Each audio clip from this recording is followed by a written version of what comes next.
കർത്താവിന്റെ നാമത്തിന് സ്തുതി. ദിവസവും ഈ ചാനൽ കേൾക്കുന്നതിലൂടെ നിങ്ങൾക്ക് ഒരു വർഷത്തിനുള്ളിൽ ബൈബിൾ വായിക്കാൻ കഴിയും. ദയവായി ഷെയർ, സബ്സ്ക്രൈബ് ഒപ്പം സപ്പോർട്ട് ചെയ്യുക. ഇന്നത്തെ ബൈബിൾ വാക്യങ്ങൾ: ശമൂവേൽ 1 പുസ്തകം 16 അധ്യായം 1 മുതലുള്ള വാക്യങ്ങൾ. 1 ശമൂവേൽ 16 അധ്യായം 1 മുതലുള്ള വാക്യങ്ങൾ.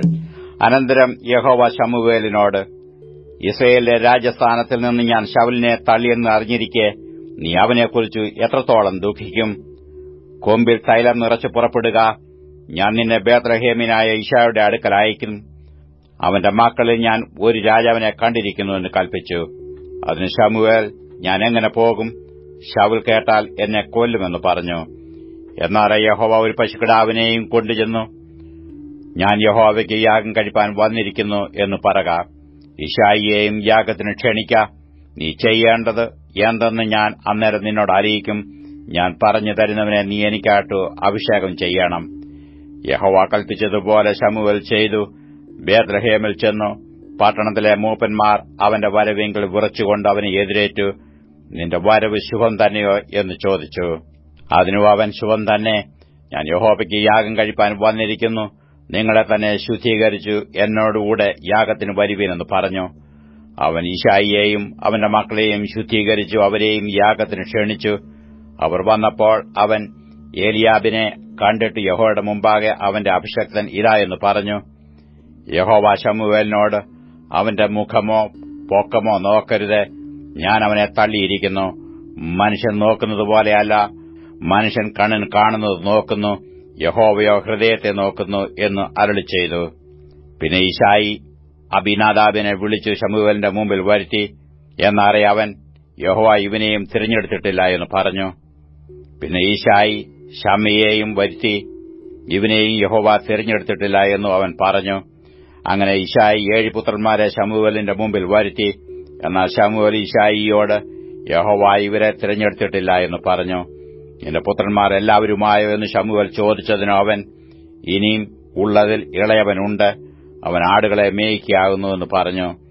ശമൂവേൽ യിശായിയോട്, ആളയച്ച് അവനെ വരുത്തുക, അവൻ വന്നിട്ടല്ലാതെ നാം പന്തിക്കിരിക്കയില്ല എന്ന് പറഞ്ഞു. ഉടനെ അവൻ ആളയച്ചു അവനെ വരുത്തി.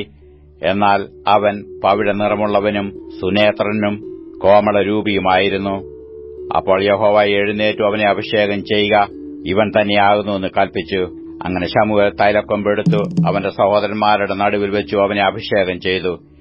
യഹോവയുടെ ആത്മാവ് അന്നു മുതൽ ദാവീദിന്റെ മേൽ വന്നു. ശമൂവേൽ എഴുന്നേറ്റ് രാമയിലേക്ക് പോയി. എന്നാൽ യഹോവയുടെ ആത്മാവ് ശൌലിനെ വിട്ടുമാറി. യഹോവ അയച്ച ഒരു ദുരാത്മാവ് അവനെ ബാധിച്ചു. അപ്പോൾ ശൌലിന്റെ ഭൃത്യന്മാർ അവനോട്, ദൈവം അയച്ച ഒരു ദുരാത്മാവ് നിന്നെ ബാധിക്കുന്നുവല്ലോ. ആകയാൽ കിന്നരവായനിൽ നിപുണനായ ഒരുത്തനെ അന്വേഷിപ്പാൻ തിരുമനസ്സുകൊണ്ട് അടിയങ്ങൾക്ക് കൽപ്പന തരയണം.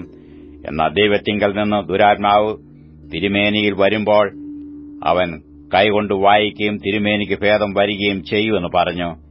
ശൌൽ തന്റെ ഭൃത്യന്മാരോട്, കിന്നരവായനയിൽ നിപുണനായ ഒരുത്തനെ അന്വേഷിച്ചു കൊണ്ടുവരുവീനെന്ന് കൽപ്പിച്ചു. ബാല്യക്കാരിൽ ഒരുത്തൻ, ബേത്ലഹേമ്യനായ യിശായിയുടെ ഒരു മകനെ ഞാൻ കണ്ടിട്ടുണ്ട്. അവൻ കിന്നരവായനയിൽ നിപുണനും പരാക്രമശാലിയും യോദ്ധാവും വാക്ചാതുര്യമുള്ളവനും കോമളനുമാകുന്നു. യഹോവയും അവനോടുകൂടെ ഉണ്ട് എന്ന് പറഞ്ഞു. എന്നാൽ ശൌൽ യിശായിയുടെ അടുക്കൽ ദൂതന്മാരെ അയച്ചു. ആടുകളോടുകൂടെ ഇരിക്കുന്ന നിന്റെ മകൻ ദാവീദിനെ എന്റെ അടുക്കൽ അയക്കണമെന്ന് പറയിച്ചു. യിശായി ഒരു കഴുതയെ വരുത്തി. അതിന്റെ പുറത്ത് അപ്പം, ഒരു തുരുത്തി വീഞ്ഞ്, ഒരു കോലാട്ടിൻകുട്ടി എന്നിവ കയറ്റി തന്റെ മകൻ ദാവീദ് വശം ശൌലിന് കൊടുത്തയച്ചു. ദാവീദ് ശൌലിന്റെ അടുക്കൽ ചെന്ന് അവന്റെ മുമ്പാകെ നിന്നു. അവനോട് വളരെ സ്നേഹമായി. അവൻ അവന്റെ ആയുധവാഹകനായി തീർന്നു. ആകയാൽ ശൌൽ യിശായിയുടെ അടുക്കൽ ആളയച്ചു. ദാവീദിനോട് എനിക്ക് ഇഷ്ടം തോന്നിയിരിക്കൊണ്ട് അവൻ എന്റെ അടുക്കൽ താമസിക്കട്ടെ എന്ന് പറയിച്ചു. ദൈവത്തിന്റെ പക്കൽ നിന്ന് ദുരാത്മാവ് ശൌലിന്മേൽ വരുമ്പോൾ ദാവീദ് കിന്നരമെടുത്ത് വായിക്കും. ശൌലിനു ആശ്വാസവും സുഖവും ഉണ്ടാകും. ദുരാത്മാവ് അവനെ വിട്ടുമാറും. ശമൂവേൽ 1 പുസ്തകം 17 അധ്യായം 1 മുതലുള്ള വാക്യങ്ങൾ. 1 ശമൂവേൽ 17 അധ്യായം 1 മുതലുള്ള വാക്യങ്ങൾ. അനന്തരം ഫെലിസ്ത്യർ സൈന്യങ്ങളെ യുദ്ധത്തിന് ഒന്നിച്ചുകൂട്ടി. അവർ യഹൂദയ്ക്കുള്ള സോഖോമിൽ ഒരുമിച്ചുകൂടി. സോഖോവിനും അസേഖയ്ക്കും മധ്യേ എഫേസ് ദമീമിൽ പാളയമിറങ്ങി. ശൌലും ഇസ്രായേലും ഒന്നിച്ചുകൂടി ഏലാ താഴ്വരയിൽ പാളയമിറങ്ങി ഫെലിസ്ത്യരോട് പടയ്ക്ക് അണിനിരത്തി. ഫെലിസ്ത്യർ ഇപ്പുറത്ത് ഒരു മലഞ്ചരിവിലും ഇസ്രായേല്യർ അപ്പുറത്ത് ഒരു മലഞ്ചരിവിലും നിന്നു. അവരുടെ മധ്യേ ഒരു താഴ്വരയുണ്ടായിരുന്നു. അപ്പോൾ ഫെലിസ്ത്യരുടെ പാളയത്തിൽ നിന്ന് ഗത്യനായ ഗോല്യാത്ത് എന്നൊരു മല്ലൻ പുറപ്പെട്ടു. അവൻ 6 മുഴവും 1 ചാണും നെടുപ്പുമുള്ളവനായിരുന്നു. അവന് തലയിൽ ഒരു താമ്രശിരസ്ത്രമുണ്ടായിരുന്നു. അവൻ 5000 ശേക്കൽ തൂക്കമുള്ള ഒരു താമ്ര കവചം ധരിച്ചിരുന്നു. അവന് താമ്രം കൊണ്ടുള്ള കാൽച്ചട്ടയും ചുമലിൽ താമ്രം കൊണ്ടുള്ള ഒരു വേലുമുണ്ടായിരുന്നു. അവന്റെ കുന്തത്തിന്റെ തണ്ട് നെയ്ത്തുകാരന്റെ പടിപ്പ് തടി പോലെ ആയിരുന്നു. കുന്തത്തിന്റെ അരക് 600 ശേക്കൽ ഇരുമ്പായിരുന്നു. ഒരു പരിചക്കാരൻ അവന്റെ മുമ്പേ നടന്നു. അവൻ നിന്ന് ഇസ്രായേൽ നിരകളോട് വിളിച്ചു പറഞ്ഞത്, നിങ്ങൾ വന്നു പടയ്ക്ക് അണിനിരന്നിരിക്കുന്നത് എന്തിന്? ഞാൻ ഫെലിസ്ത്യനും നിങ്ങൾ ശൌലിന്റെ ചേവകരുമല്ലയോ? നിങ്ങൾ ഒരുത്തിനെ തിരഞ്ഞെടുത്തുകൊള്ളുവീൻ, അവൻ എന്റെ അടുക്കൽ ഇറങ്ങി വരട്ടെ. അവൻ എന്നോട് അംഗം പൊരുതു എന്നെ കൊല്ലുവാൻ പ്രാപ്തനായാൽ ഞങ്ങൾ നിങ്ങൾക്ക് അടിമകളാകാം. ഞാൻ അവനെ ജയിച്ചു കൊന്നാൽ നിങ്ങൾ ഞങ്ങൾക്ക് അടിമകളായി ഞങ്ങളെ സേവിക്കണം. ഫെലിസ്ത്യൻ പിന്നെയും, ഞാൻ ഇന്ന് ഇസ്രായേൽ നിരകളെ വെല്ലുവിളിക്കുന്നു, ഞങ്ങൾ തമ്മിൽ അംഗം പൊരുതേണ്ടതിന് ഒരുത്തിനെ വിട്ടുതരുവീനെന്ന് പറഞ്ഞു. ഫെലിസ്ത്യന്റെ ഈ വാക്കുകൾ ശൌലും എല്ലാ ഇസ്രായേലരും കേട്ടപ്പോൾ ഭ്രമിച്ചു ഏറ്റവും ഭയപ്പെട്ടു. എന്നാൽ ദാവീദ് യഹൂദയിലെ ബേത്ലഹേമിൽ ഇശായി എന്നു പേരുള്ള ഒരു എഫാത്യന്റെ മകനായിരുന്നു. ഇശായിക്ക് 8 മക്കൾ ഉണ്ടായിരുന്നു. അവൻ ശൌലിന്റെ കാലത്ത് വയസ്സ് ചെന്ന് വൃദ്ധനായിരുന്നു. ഇശായിയുടെ മൂത്ത മക്കൾ മൂവരും പുറപ്പെട്ട് ശൌലിന്റെ കൂടെ യുദ്ധത്തിന് ചെന്നിരുന്നു. യുദ്ധത്തിന് പോയ 3 മക്കൾ ആദ്യജാതൻ ഏലിയാബും അവന്റെ അനുജൻ അബിനാദാബും മൂന്നാമത്തവൻ ശമ്മയും ആയിരുന്നു. ദാവീദോ എല്ലാവരിലും ഇളയവൻ. മൂത്തവർ മൂവരും ശൌലിന്റെ കൂടെ പോയിരുന്നു. ദാവീദ് ശൌലിന്റെ അടുക്കൽ നിന്ന് തന്റെ അപ്പന്റെ ആടുകളെ മേയ്പ്പാൻ ബേത്ലഹേമിൽ പോയി വരിക പതിവായിരുന്നു. ആ ഫെലിസ്ത്യൻ 40 ദിവസം മുടങ്ങാതെ രാവിലെയും വൈകുന്നേരവും മുമ്പോട്ട് വന്നു നിന്ന് ഇശായി തന്റെ മകനായ ദാവീദിനോട് പറഞ്ഞത്, ഈ ഒരു പറ മലരും അപ്പം 10 എടുത്ത് പാളയത്തിൽ നിന്റെ സഹോദരന്മാരുടെ അടുക്കൽ വേഗം കൊണ്ടുചെന്ന് കൊടുക്ക. ഈ പാൽക്കട്ട 10 സഹസ്രാധിപനു കൊടുക്ക. നിന്റെ സഹോദരന്മാരുടെ ക്ഷേമം ചോദിച്ച് ലക്ഷ്യവും വാങ്ങി വരിക. ശൌലും അവരും ഇസ്രായേല്യരൊക്കെയും ഏലാ താഴ്വരയിൽ ഫെലിസ്ത്യരോട് യുദ്ധം ചെയ്യുന്നുണ്ട്. അങ്ങനെ ദാവീദ് അതികാലത്ത് എഴുന്നേറ്റ് ആടുകളെ കാവൽക്കാരന്റെ പക്കൽ വിട്ടേച്ച് ഇശായി തന്നോട് കൽപ്പിച്ചതൊക്കെയും എടുത്തും കൊണ്ട് ചെന്ന് കൈനിലയിൽ എത്തിയപ്പോൾ സൈന്യം പടയ്ക്ക് ആർത്തു വിളിച്ചുകൊണ്ട് പുറപ്പെടുകയായിരുന്നു.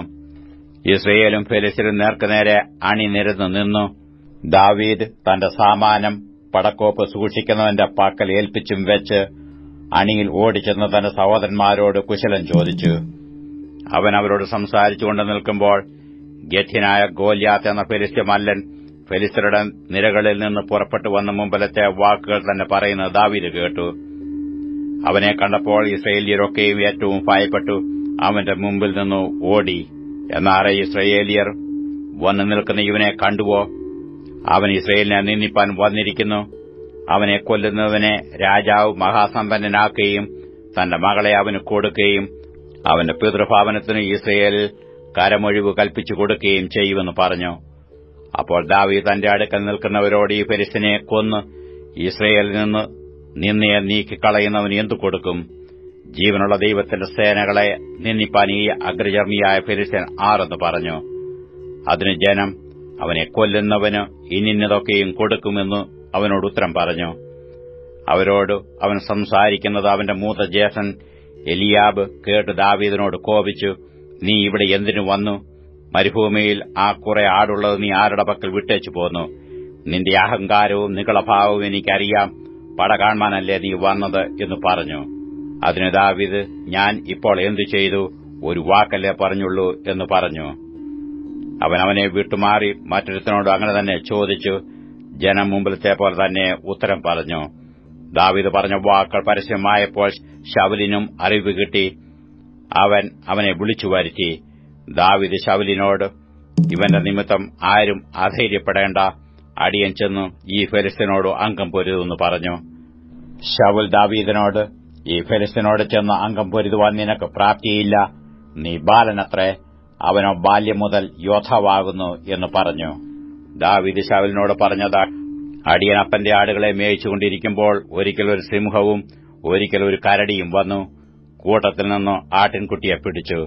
ഞാൻ പിന്തുടർന്നു അതിനെ അടിച്ചു, അതിന്റെ വായിൽ നിന്ന് ആട്ടിൻകുട്ടിയെ വിടുവിച്ചു. അത് എന്റെ നേരെ വന്നപ്പോൾ ഞാൻ അതിനെ താടിക്ക് പിടിച്ചു അടിച്ചു കൊന്നു. ഇങ്ങനെ അടിയൻ സിംഹത്തെയും കരടിയെയും കൊന്നു. ഈ അഗ്രചർമ്മിയായ ഫെലിസ്ത്യൻ ജീവനുള്ള ദൈവത്തിന്റെ സൈന്യത്തെ നിന്ദിച്ചിരിക്കൊണ്ട് അവനും അവയിൽ ഒന്നിനെപ്പോലെയാകും. ദാവീദ് പിന്നെയും സിംഹത്തിന്റെ കൈയിൽ നിന്നും കരടിയുടെ കൈയിൽ നിന്നും എന്നെ രക്ഷിച്ച യഹോവ ഈ ഫെലിസ്ത്യന്റെ കൈയിൽ നിന്നും എന്നെ രക്ഷിക്കുമെന്ന് പറഞ്ഞു. ശൌൽ ദാവീദിനോട്, ചെല്ലുക, യഹോവ നിന്നോടുകൂടെ ഇരിക്കുമെന്ന് പറഞ്ഞു. ശൌൽ തന്റെ പടയങ്കി ദാവീദിനെ ധരിപ്പിച്ചു. അവന്റെ തലയിൽ താമ്രശിരസ്ത്രം വെച്ചു. തന്റെ കവചവും അവനെ ഇടുവിച്ചു. പടയങ്കിമേൽ അവന്റെ വാളും കെട്ടി ദാവീദ് നടപ്പാൻ നോക്കി. എന്നാൽ അവന് ശീലമില്ലായിരുന്നു. ദാവീദ് ശൌലിനോട്, ഞാൻ ശീലിച്ചിട്ടില്ലായികയാൽ ഇവ ധരിച്ചും കൊണ്ട് നടപ്പാൻ എനിക്ക് കഴിയുകയില്ല എന്ന് പറഞ്ഞു. അവയെ ഊരിവെച്ചു. പിന്നെ അവൻ തന്റെ വടിയെടുത്തു തോട്ടിൽ നിന്ന് മിനുസമുള്ള 5 കല്ലും തിരഞ്ഞെടുത്തു ഇടയാ സഞ്ചിയായ പൊക്കണത്തിലിട്ടു. കൈയിൽ കവണയുമായി ഫെലിസ്ത്യനോടടുത്തു. ഫെലിസ്ത്യനും ദാവീദിനോടടുത്തു. പരിചക്കാരനും അവന്റെ മുമ്പേ നടന്നു. ഫെലിസ്ത്യൻ നോക്കി ദാവീദിനെ കണ്ടപ്പോൾ അവനെ നിന്ദിച്ചു. അവൻ തീരെ ബാലനും പാവിഴ നിറമുള്ളവനും കോമളരൂപനുമായിരുന്നു. ഫെലിസ്ത്യൻ ദാവീദിനോട്, നീ വടികളുമായി എന്റെ നേരെ വരുവാൻ ഞാൻ നായോ എന്ന് ചോദിച്ചു. തന്റെ ദേവന്മാരുടെ നാമം ചൊല്ലി ദാവീദിനെ ശപിച്ചു. ഫെലിസ്ത്യൻ പിന്നെയും ദാവീദിനോട്, ഇങ്ങോട്ട് വാ, ഞാൻ നിന്റെ മാംസം ആകാശത്തിലെ പക്ഷികൾക്കും കാട്ടിലെ മൃഗങ്ങൾക്കും ഇരയാക്കുന്നുണ്ട് എന്ന് പറഞ്ഞു. ദാവീദ് ഫെലിസ്ത്യനോട് പറഞ്ഞത്, നീ വാളും കുന്തവും വേലുമായി എന്റെ നേരെ വരുന്നു. ഞാനോ നീ നിന്ദിച്ചിട്ടുള്ള ഇസ്രായേൽ നിരകളുടെ ദൈവമായ സൈന്യങ്ങളുടെ യഹോവയുടെ നാമത്തിൽ നിന്റെ നേരെ വരുന്നു. യഹോവ ഇന്ന് നിന്നെ എന്റെ കൈയിലേൽപ്പിക്കും. ഞാൻ നിന്നെ കൊന്ന് നിന്റെ തല ഛേദിച്ചു കളയും. അത്രയുമല്ല, ഞാൻ ഇന്ന് ഫെലിസ്ത്യ സൈന്യങ്ങളുടെ ശവങ്ങളെ ആകാശത്തിലെ പക്ഷികൾക്കും ഭൂമിയിലെ മൃഗങ്ങൾക്കും ഇരയാക്കും. ഇസ്രായേൽ ഒരു ദൈവമുണ്ടെന്ന് സർവ്വഭൂമിയും അറിയും. യഹോവ വാൾ കൊണ്ടും കുന്തം കൊണ്ടുമല്ല രക്ഷിക്കുന്നത് എന്ന് ഈ സംഘമെല്ലാം അറിവാൻ ഇടവരും. യുദ്ധം യഹോവയ്ക്കുള്ളത്, അവൻ നിങ്ങളെ ഞങ്ങളുടെ കയ്യിലേൽപ്പിച്ചു തരും. പിന്നെ ഫെലിസ്ത്യർ ദാവീദിനോട് എതിർപ്പാൻ നേരിട്ടടുത്തപ്പോൾ ദാവീദ് ബന്ധപ്പെട്ട് ഫെലിസ്ത്യനോട് എതിർപ്പാൻ അണിക്ക് നേരെ ഓടി. ദാവീദ് സഞ്ചിയിൽ കൈയിട്ട് ഒരു കല്ലെടുത്ത് കവണയിൽ വെച്ച് വീശി ഫെലിസ്ത്യന്റെ നെറ്റിക്ക് എറിഞ്ഞു. കല്ല് അവന്റെ നെറ്റിയിൽ കൊണ്ട് പതിഞ്ഞു. അവൻ കവണു വീണു. ഇങ്ങനെ ദാവീദ് ഒരു കവണയും ഒരു കല്ലും കൊണ്ട് ഫെലിസ്ത്യനെ ജയിച്ചു. ഫെലിസ്ത്യനെ കൊന്നു മുടിച്ചു. എന്നാൽ ദാവീദിന്റെ കൈയിൽ വാളില്ലായിരുന്നു. ആകയാൽ ദാവീദ് ഓടിച്ചെന്ന് ഫെലിസ്ത്യന്റെ പുറത്തു കയറി നിന്നു. അവന്റെ വാൾ ഉറയിൽ നിന്ന് ഊരിയെടുത്ത് അവനെ കൊന്നു. അവന്റെ തല വെട്ടിക്കളഞ്ഞു. തങ്ങളുടെ മല്ലൻ മരിച്ചുപോയി എന്ന് ഫെലിസ്ത്യർ കണ്ടിട്ട് ഓടിപ്പോയി. ഇസ്രായേലരും യഹൂദ്യരും പുറപ്പെട്ടു ആർത്തും കൊണ്ട് ഗത്തും എക്രോം വാതിലുകളും വരെ ഫെലിസ്ത്യരെ പിന്തുടർന്നു. ഫെലിസ്ത്യഹതന്മാർ ശയീരീമിനുള്ള വഴിയിൽ ഗത്തും എക്രോനും വരെ വീണുകിടന്നു. ഇങ്ങനെ ഇസ്രായേൽ മക്കൾ ഫെലിസ്ത്യരെ ഓടിക്കുകയും മടങ്ങിവന്ന് അവരുടെ പാളയം കൊള്ളയിടുകയും ചെയ്തു. എന്നാൽ ദാവീദ് ഫെലിസ്ത്യന്റെ തലയെടുത്ത് അതിനെ യെരൂശലേമിലേക്ക് കൊണ്ടുവന്നു. അവന്റെ ആയുധവർഗമോ തന്റെ കൂടാരത്തിൽ സൂക്ഷിച്ചുവെച്ചു. ദാവീദ് ഫെലിസ്ത്യന്റെ നേരെ ചെല്ലുന്നത് ശൌൽ കണ്ടപ്പോൾ സേനാധിപതിയായ അബ്നേരിനോട്, അബ്നേരെ, ഈ ബാല്യക്കാരൻ ആരുടെ മകനെന്ന് ചോദിച്ചതിനു അബ്നേർ, രാജാവേ, തിരുമേനിയാണ്, ഞാൻ അറിയുന്നില്ല എന്ന് പറഞ്ഞു. ഈ ബാല്യക്കാരൻ ആരുടെ മകനെന്ന് നീ അന്വേഷിക്കണമെന്ന് രാജാവ് കൽപ്പിച്ചു. ദാവീദ് ഫെലിസ്ത്യനെ സംഹരിച്ചു മടങ്ങി വരുമ്പോൾ അബ്നേർ അവനെ കൂട്ടി ശൌലിന്റെ മുമ്പാകെ കൊണ്ടുചെന്നു. ഫെലിസ്ത്യന്റെ തലയും അവന്റെ കൈയിലുണ്ടായിരുന്നു. ശൌൽ അവനോട്, ബാല്യക്കാരാ, നീ ആരുടെ മകനെന്ന് ചോദിച്ചു. ഞാൻ ബേത്ലഹേമ്യനായ നിന്റെ ദാസൻ യിശ്ശായിയുടെ മകൻ എന്ന് ദാവീദ് പറഞ്ഞു. ശമൂവേൽ 1 പുസ്തകം 18 അധ്യായം 1 മുതലുള്ള വാക്യങ്ങൾ. 1 ശമൂവേൽ 18 അധ്യായം 1 മുതലുള്ള വാക്യങ്ങൾ. അവൻ ശൌലിനോട് സംസാരിച്ചു തീർന്നപ്പോൾ യോനാഥാന്റെ മനസ്സ് ദാവീദിന്റെ മനസ്സിനോട് പറ്റിച്ചേർന്നു. യോനാഥാൻ അവനെ സ്വന്തം പ്രാണനെ പോലെ സ്നേഹിച്ചു. ശൌൽ അന്ന് അവനെ ചേർത്തുകൊണ്ട് അവന്റെ പിതൃഭവനത്തിലേക്ക് മടങ്ങിപ്പോകുവാൻ പിന്നെ അനുവദിച്ചതുമില്ല. യോനാഥാൻ ദാവീദിനെ സ്വന്തം പ്രാണനെ പോലെ സ്നേഹിക്കൊണ്ട് അവനുമായി സഖ്യത ചെയ്തു. യോനാഥാൻ താൻ ധരിച്ചിരുന്ന മേലങ്കി ഊരി അതും തന്റെ വസ്ത്രവും വാളും വില്ലും അരക്കച്ചിയും ദാവീദിന് കൊടുത്തു. ശൌൽ അയക്കുന്നിടത്തൊക്കെയും ദാവീദ് പോയി കാര്യാദികളെ വിവേകത്തോടെ നടത്തും. അതുകൊണ്ട് ശൌൽ അവനെ പടജനത്തിനും മേധാവിയാക്കി. ഇത് സർവ്വജനത്തിനും ശൌലിന്റെ ഭൃത്യന്മാർക്കും ബോധിച്ചു. ദാവീദ് ഫെലിസ്ത്യനെ സംഹരിച്ച ശേഷം അവർ മടങ്ങിവരുമ്പോൾ ഇസ്രയേലിലെ പട്ടണങ്ങളിൽ നിന്നൊക്കെയും സ്ത്രീകൾ പാടിയും നൃത്തം ചെയ്തും കൊണ്ട് തപ്പും തമ്പുരുമായി സന്തോഷത്തോടെ ശൌൽ രാജാവിനെ എതിരേറ്റു ചെന്നു. സ്ത്രീകൾ വാദ്യഘോഷത്തോടെ ഗാനപ്രതിഗാനമായി ശൌൽ 1000 കൊന്നു, ദാവീദോ 10,000 എന്നു പാടി. അപ്പോൾ ശൌൽ ഏറ്റവും കോപിച്ചു. ഈ വാക്ക് അവന് അനിഷ്ടമായി. അവർ ദാവീദിനും 10,000 കൊടുത്തു, എനിക്ക് 1000 മാത്രമേ തന്നുള്ളൂ. ഇനി രാജ്യത്വമല്ലാതെ അവന് കിട്ടുവാൻ എന്തുള്ളൂ എന്ന് അവൻ പറഞ്ഞു. അന്നു മുതൽ ശൌലിന് ദാവീദിനോട് കണ്ണുകടി തുടങ്ങി. പിറ്റേനാൾ ദൈവത്തിന്റെ പക്കൽ നിന്നുള്ള ദുരാത്മാവ് ശൌലിന്മേൽ വന്നു. അവൻ അരമനയ്ക്കകത്ത് ഉറഞ്ഞു പറഞ്ഞു. ദാവീദോ പതിവ് പോലെ കിന്നരം വായിച്ചുകൊണ്ടിരുന്നു. ശൌലിന്റെ കൈയിൽ ഒരു കുന്തമുണ്ടായിരുന്നു. ദാവീദിനെ ചുവരോട് ചേർത്ത് കുത്തുവാൻ വിചാരിച്ചുകൊണ്ട് ശൌൽ കുന്തം ചാട്ടി. എന്നാൽ ദാവീദ് 2 പ്രാവശ്യം അവന്റെ മുമ്പിൽ നിന്ന് മാറിക്കളഞ്ഞു. യഹോവ ദാവീദിനോട് കൂടെയിരിക്കുകയും ശൌലിനെ വിട്ടുമാറുകയും ചെയ്തതുകൊണ്ട് ശൌൽ ദാവീദിനെ ഭയപ്പെട്ടു. അതുകൊണ്ട് ശൌൽ അവനെ തന്റെ അടുക്കൽ നിന്നും മാറ്റി സഹസ്രാധിപനാക്കി. അങ്ങനെ അവൻ ജനത്തിന് നായകനായി പെരുമാറിപ്പോന്നു. ദാവീദ് തന്റെ എല്ലാ വഴികളിലും വിവേകത്തോടെ നടന്നു. യഹോവ അവനോടുകൂടെ ഉണ്ടായിരുന്നു. അവൻ ഏറ്റവും വിവേകത്തോടെ നടക്കുന്നുവെന്ന് ശൌൽ കണ്ടിട്ടു അവങ്കൽ ആശങ്കതനായി തീർന്നു.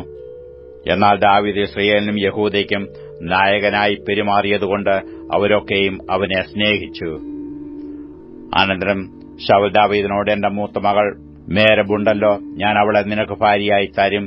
നീ ശൂരനായി എനിക്ക് വേണ്ടി യഹോവയുടെ യുദ്ധങ്ങളെ നടത്തിയാൽ മതി എന്ന് പറഞ്ഞു. എന്റെ കൈയല്ല, ഫെലിസ്ത്യരുടെ കൈ അവന്റെ മേൽ വീഴുവാൻ സംഗതി വരട്ടെ എന്ന് ശൌൽ വിചാരിച്ചു. ദാവീദ് ശൌലിനോട്, രാജാവിന്റെ മരുമകനായിരിക്കാൻ ഞാൻ ആർ? ഇസ്രയേലിൽ എന്റെ ആസ്മാദികളും എന്റെ പിതൃഭവനവും എന്തുള്ളൂ എന്ന് പറഞ്ഞു. ശൌലിന്റെ മകളായ മേരബിനെ ദാവീദിന് കൊടുക്കേണ്ടിയിരുന്ന സമയത്തു അവളെ മെഹോലാത്യനായ അദ്രിയേലിനു ഭാര്യയായി കൊടുത്തു. ശൌലിന്റെ മകളായ മീഖളോ ദാവീദിനെ സ്നേഹിച്ചു. അത് ശൌലിന് അറിവ് കിട്ടി. കാര്യം അവനിഷ്ടമായി. അവൾ അവന് ഒരു കണിയായിരിക്കേണ്ടതിനും ഫെലിസ്ത്യരുടെ കൈ അവന്റെ മേൽ വീഴേണ്ടതിനും ഞാൻ അവളെ അവന് കൊടുക്കുമെന്ന് ശൌൽ വിചാരിച്ച് ദാവീദിനോട്, നീ 2ാം പ്രാവശ്യം എനിക്ക് മരുമകനായി തീരണമെന്ന് പറഞ്ഞു. പിന്നെ ശൌൽ തന്റെ ഭൃത്യന്മാരോട്, നിങ്ങൾ സ്വകാര്യമായി ദാവീദിനോട് സംസാരിച്ചു. ഇതാ, രാജാവിന് നിന്നെ പ്രിയമാകുന്നു, അവന്റെ ഭൃത്യന്മാർ ഒക്കെയും നിന്നെ സ്നേഹിക്കുന്നു. ആകയാൽ നീ രാജാവിന്റെ മരുമകനായി തീരണമെന്ന് പറവീൻ എന്ന് കൽപ്പിച്ചു. ശൌലിന്റെ ഭൃത്യന്മാർ ആ വാക്ക് ദാവീദിനോട് പറഞ്ഞാറെ, ദാവീദ് രാജാവിന്റെ മരുമകനാകുന്നത് അല്പകാര്യമെന്ന് നിങ്ങൾക്ക് തോന്നുന്നുവോ? ഞാൻ ദരിദ്രനും എളിയവനും ആകുന്നുവല്ലോ എന്ന് പറഞ്ഞു. ശൌലിന്റെ ഭൃത്യന്മാർ ദാവീദ് ഇപ്രകാരം പറഞ്ഞുവെന്ന് ബോധിപ്പിച്ചു. അതിന് ശൌൽ, രാജാവിന്റെ ശത്രുക്കൾക്ക് പ്രതികാരമാകുവാൻ തക്കവണ്ണം ഫെലിസ്ത്യരുടെ 100 അഗ്രചർമ്മമല്ലാതെ രാജാവ് യാതൊരു സ്ത്രീധനവും ആഗ്രഹിക്കുന്നില്ല എന്നിങ്ങനെ നിങ്ങൾ ദാവീദിനോട് പറയണമെന്ന് കൽപ്പിച്ചു. ഫെലിസ്ത്യരുടെ കൈയാൽ ദാവീദിനെ വീഴ്മാറാക്കണമെന്ന് ശൌൽ കരുതിയിരുന്നു. ഭൃത്യന്മാർ ദാവീദിനോട് ഈ വാക്ക് അറിയിച്ചപ്പോൾ രാജാവിന്റെ മരുമകനാകുവാൻ ദാവീദിന് സന്തോഷമായി. അവധി കഴിയുന്നതിനു മുമ്പ് ദാവീദ് അവന്റെ ആളുകളും പുറപ്പെട്ടു ചെന്ന് ഫെലിസ്ത്യരിൽ 200 പേരെ കൊന്നു. അവരുടെ അഗ്രചർമ്മം കൊണ്ടുവന്നു താൻ രാജാവിന്റെ മരുമകനാകേണ്ടതിനും രാജാവിന് എണ്ണം കൊടുത്തു. ശൌൽ തന്റെ മകളായ മീഖളിനെ അവന് ഭാര്യയായി കൊടുത്തു. യഹോവ ദാവീദിനോടുകൂടെ ഉണ്ടെന്നും ശൌലിന്റെ മകളായ മീഖൾ അവനെ സ്നേഹിച്ചുവെന്നും ശൌൽ കണ്ടറിഞ്ഞപ്പോൾ ശൌൽ ദാവീദിനെ പിന്നെയും അധികം ഭയപ്പെട്ടു. ശൌൽ ദാവീദിന്റെ നിത്യശത്രുവായി തീർന്നു. എന്നാൽ ഫെലിസ്ത്യ പ്രഭുക്കന്മാർ യുദ്ധത്തിന് പുറപ്പെട്ടു. അവർ പുറപ്പെടുമ്പോഴൊക്കെയും ദാവീദ് ശൌലിന്റെ സകല ഭൃത്യന്മാരെക്കാളും കൃതാർത്ഥനായിരുന്നു. അവന്റെ പേർ വിസ്തൃതമായി തീർന്നു. യോഹന്നാൻ എഴുതിയ 2ാം ലേഖനം. 2 യോഹന്നാൻ.